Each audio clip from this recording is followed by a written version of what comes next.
These are questions with no answers. What some dismiss as myth and legend, others cling to as sacred ideas or holy words. Not written in any chronicle, only whispered in secret places. This is the deep lore of the inner worlds, humankind's desperate attempt to understand its fate, or find the answers needed to avoid its ultimate doom. The Megabody.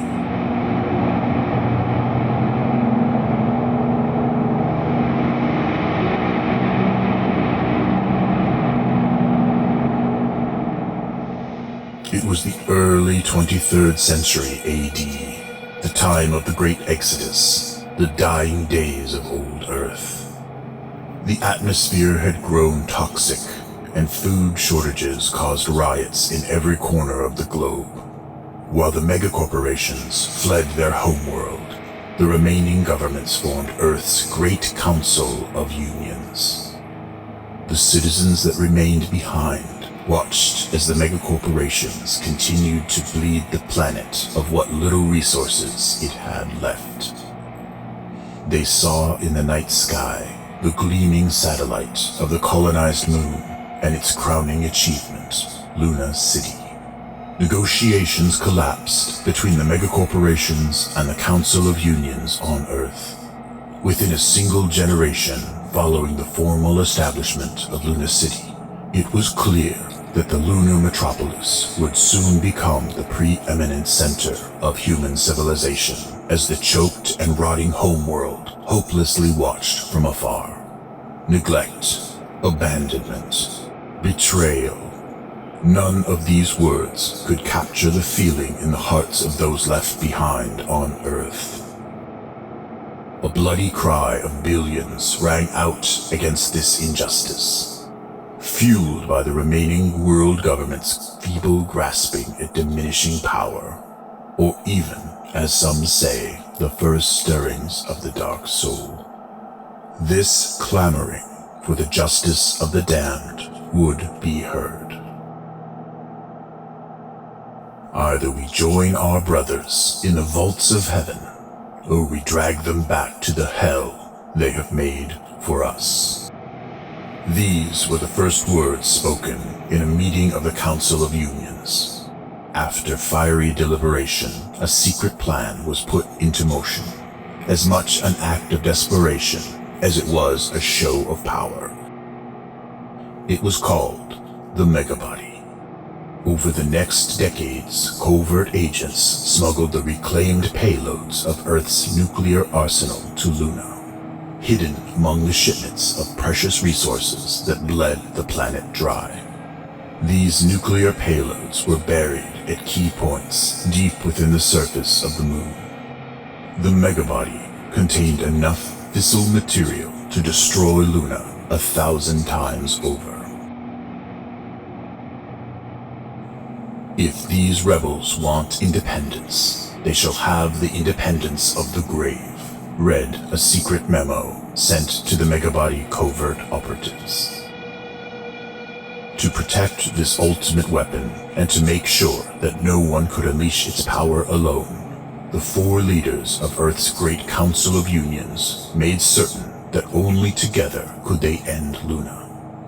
Each leader generated an equal part of the 2,000-digit activation code for the Megabody. This ensured the others remained ignorant and that no individual had the entire code. 500 digits were microscopically engraved into the skulls of each of the 4 leaders, and the physicians that made the engravings were eliminated to ensure their silence. Such a massive undertaking did not go unnoticed, and Luna's own corporate agents uncovered the existence of the plan. Without clear details, they only knew it was an operation capable of destroying what the megacorporations had built on Luna, and also that it was nuclear. Secret corporate meetings were held, and a decision was made in favor of a megacorporation nuclear first strike. On March 14th of a year that is no longer known, the megacorporations launched their preemptive nuclear strikes against the 4 major cities of the Council of Unions: Mumbai, Brasilia, Bamako, and Washington, D.C.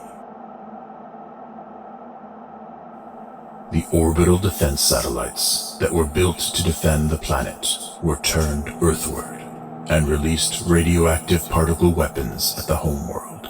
Megacorporation dreadnoughts unleashed bombardments on any surviving vital Earth targets.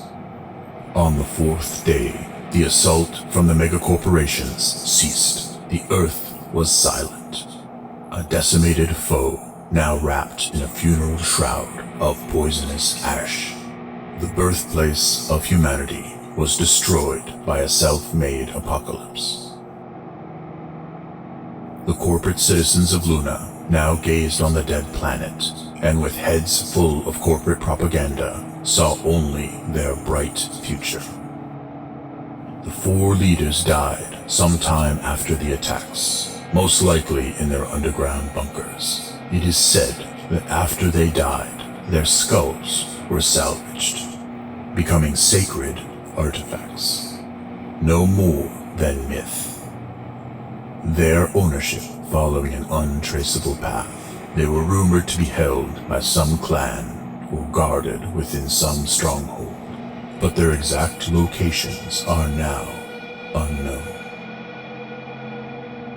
On those skulls still exist 4 parts of an activation code capable of bringing an end to the center of all humanity's power, commerce, and faith in the inner worlds.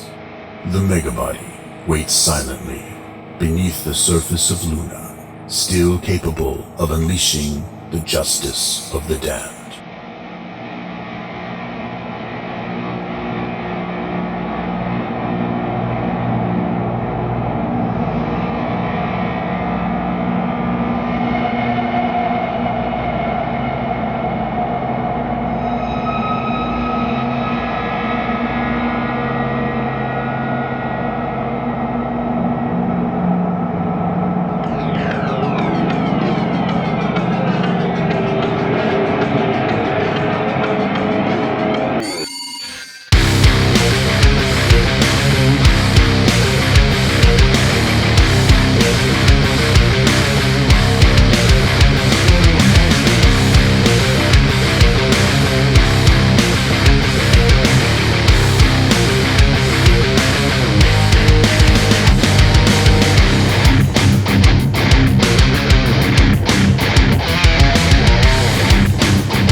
Help us create the complete Mutant Chronicles. Please visit patreon.com/upturned table.